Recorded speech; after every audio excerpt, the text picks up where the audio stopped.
to our teaching hospital. My name is Dr. Beth, and this hospital that we're at teaches doctors and nurses how to be doctors and nurses. Because you're not just born being a doctor or born being a nurse, you have to learn. So this is a hospital where students come and we teach them how to be doctors and nurses. It's exciting here. Sometimes it's great fun. Other times it's very sad because people come, patients come and they're sick and we're helping them. Sometimes we're able to help them and they get better, and sometimes we're not able to help them and they don't get better. And so there's some good times, there's some bad times, but we have lots of doctors and nurses come through, and then they get to go to other hospitals and be doctors and nurses there and help people all over the world, and it's very exciting. So I'm so excited for you to be here and for me to teach you. And you know, people come here with problems, and we have a big problem. You and I and every other person on this planet, we have a big problem. Do you know what that problem is? That problem is sin. We have a sin problem. So I want to tell you a story, and I want you, while I'm telling the story, to think, what is sin? Okay, so that's the question we're going to be asking while you're here at my teaching hospital, is what is sin? And it's a great question. It's an important question for us to know. So let me tell you a story. You've been learning about how Israel was in Egypt and they left and Moses led them out, and you learned about the tabernacle, and you learned about the 10 Commandments and how God made a covenant that he was going to bless the earth through them and that they would have their own land. And they were heading to the promised land, that land that God had promised, the promised land.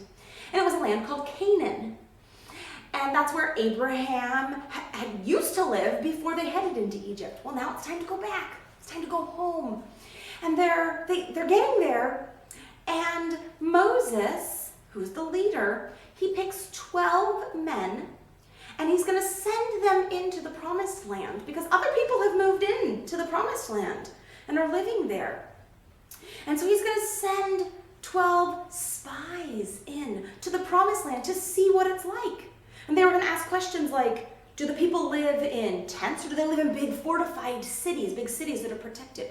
Are they weak people, or are they strong people? Is the promised land good, or is it not good land that we wouldn't want to farm and raise our sheep and stuff on? So they want to know what it's like because none of them have been there. It's been hundreds of years since they've been in their whole land, in the promised land. So they send 12 spies in, and the spies see that the land is great. And it even says that they find some grapes that 2 people had to carry. They were so big. So it was rich and it was fertile, which means food grew really well. But they also noticed that the people who lived there, who had moved in, were strong, and they lived in big cities with lots of walls around and fortresses so that they were safe. And so they come back to the Israelites, to the camp, and they're like, 10 of the spies are like, it's nice, but the people are too strong. And Caleb and Joseph, 2 of the spies, are like, yeah, it's a good land, and yeah, the people are strong, and they're in strong cities, and they're big, and they're strong, and it'll be hard. But this is what God promised us. So we can go in, we can do it. We can take over this promised land just like God promised us. And the other spy said, no, it's too much, we can't do it. We should go back to Israel. Not to Israel. We should go back to Egypt. We were slaves there, but at least we had food, we had a place to live. We can't take over the promised land. And Joseph and Caleb, Joseph and Caleb are like, no, we can do it. We can do it. And God got kind of mad at them because the people are like, we need a new leader, one who will take us back to Egypt. Let's vote for a new leader. Let's kick Moses out. Let's go back to Egypt. And God got kind of mad about that and was like, no, not a good choice. You're not trusting me. You are sinning by not trusting me. And he's like, okay, I'm going to wipe you guys out. And Moses, again, said, God, wait, please don't. He prayed, talked to God, and God said, okay, but you get a consequence. You get a consequence. None of you who chose not to trust me get to go to the promised land. He told them, you get to spend 40 years out in the wilderness with no home, living in your tents, wandering around, and you don't get to go to the promised land. And in 40 years, when all your kids have grown up and all of you have died, gotten old and died, then I'll let them go to the promised land. But he said that Joshua and Caleb will get to go because they trusted him. They trusted that God could lead them into the promised land. And so they trusted him. And so they got a 40-year time out. Bummer, because they didn't trust God. So that big question, what does it mean to sin? Sin is anything we think, say, or do that goes against God and his commands. It's any way that we think, speak, or behave that goes against God and his commands. And he had commanded them, go in and take the promised land, I'll be with you. And they said, no. And they sinned against him, and they had a consequence. But Joseph and Caleb trusted God to give his people the promised land. And so they got to go in, but not for 40 years.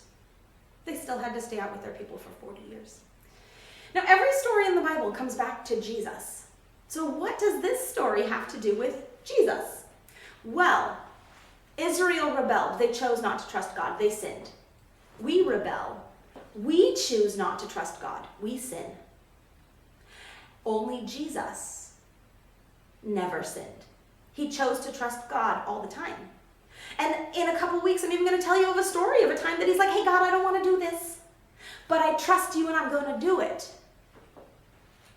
Even if he didn't want to, he chose to follow God because he knew that God was in charge. He was God. He was God's son. It's kind of confusing.